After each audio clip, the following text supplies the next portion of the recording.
کہ میسم وہ ہستی ہے، اس ذات کا نام ہے کہ جس سے میں بے پناہ پیار کرتا ہوں، بے پناہ محبت کرتا ہوں اور بے پناہ عشق کرتا ہوں۔ کسی عام انسان کے جملے نہیں، امام معصوم کے جملے ہیں، پانچویں امام کے ارشاد ہیں۔ اس کا مطلب یہ ہے امام جس کے بارے میں کہہ دے کہ میں اس سے بے پناہ محبت کرتا ہوں، اس کا مطلب یہ ہے کہ وہ کوئی معمولی شخص نہیں ہے، وہ ان کی نظر میں اس اعلیٰ ہستی تک پہنچا ہوا ہے جس کی عصمت کی نگاہوں میں بے پناہ محبت بھری اور عصمت سے بھری ہوئی زبان سے یہ کلمات اس کی شان میں جاری ہوئے۔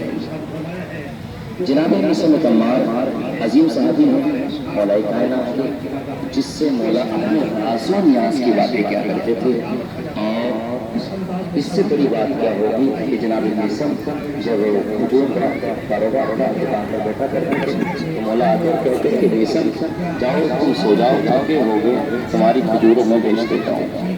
یعنی کس شرف کس مرتبے پر فائز ہے کہ ولی اللہ جس کے ہاتھ یہ دنیا جو اہل اللہ تمام مظہر صفات خدا کا کر وہ ایک صحابی سے کہہ رہا ہے کہ تم سو جاؤ تمہاری جگہ پہ ہو جاتا ہے۔ یعنی پتہ چلا کہ صحابی کا کردار اتنا عالی ہو تو امام کو اس کی جگہ پر آ کر بیٹھ جاتا ہے۔ شرط ہے وہ میسم جیسا ہونا چاہیے، اس کا کردار بھی ایسا ہونا چاہیے، اور بہت سارے واقعات آپ لوگ سنتے ہیں۔ اصل میں میسم کا نام میسم نہیں تھا، میسم کا نام سالک تھا، یعنی اصل یہ قرآن کا کلام تھا۔ اور یہ آپ دیکھا کہ پہلو نجف، جو میں نے پہلے اشارہ کیا تھا کہ نجف کا نام نجف نہیں تھا، غریب، عقیل غریبی کا نام سنا ہوگا، نجف کے پڑھے ہوئے، اس لیے ان کا نام عقیل غریبی۔ اور نجف کا نام کیا ہے؟ غریب اور زہر کوفہ، یہ پرانے نام آپ کو ملیں گے۔ نجف کا پڑا آپ نے دیکھا ہوگا ایک دریا سامنے سمندر آپ کو دکھتا ہے سوکھا ہوا، نئے کہتے ہیں بہت بڑے دریا کو، جب کہتے ہیں سوکھنے کو۔ یہ اپنے زمانے کا بہت بڑا پورٹ تھا، بندرگاہ تھا، جہاں پر بڑے بڑے جہاز، بڑے بڑے دور دراز سے لوگ آتے تھے ملکوں سے، اور یہاں پر ہمیں تجارت کیا کرتے تھے، غلام آیا کرتے تھے، اور اس یہاں پر بڑا ایک میلہ لگا رہتا تھا۔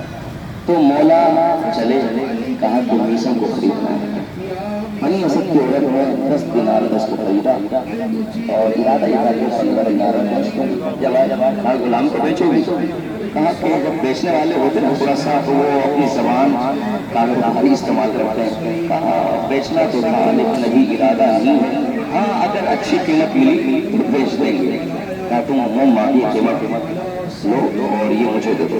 کہتے کہ اچھا خریدار بڑی قیمت دینا، کہا تمہیں 50 دینار دینا۔ مولا نے کہا ٹھیک ہے یہ میرا ہو گیا۔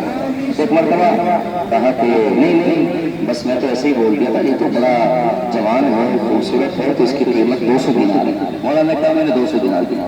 ایک مرتبہ نہیں یہ ایسا شخص نہیں، یہ تو بڑی دور دراز سے لائے اور اس کے پاس ہنر بھی آتے ہیں، تو لہٰذا اس کی قیمت 400 دینار۔ مولا نے کہا 400 بھی دوں۔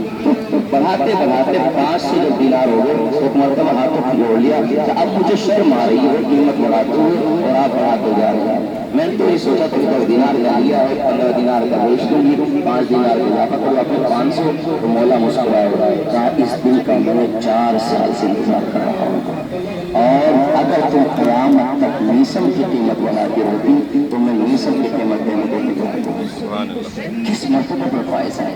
اور جب خرید لیا تو ایک مرتبہ کہا سالک ادھر آ جاؤ۔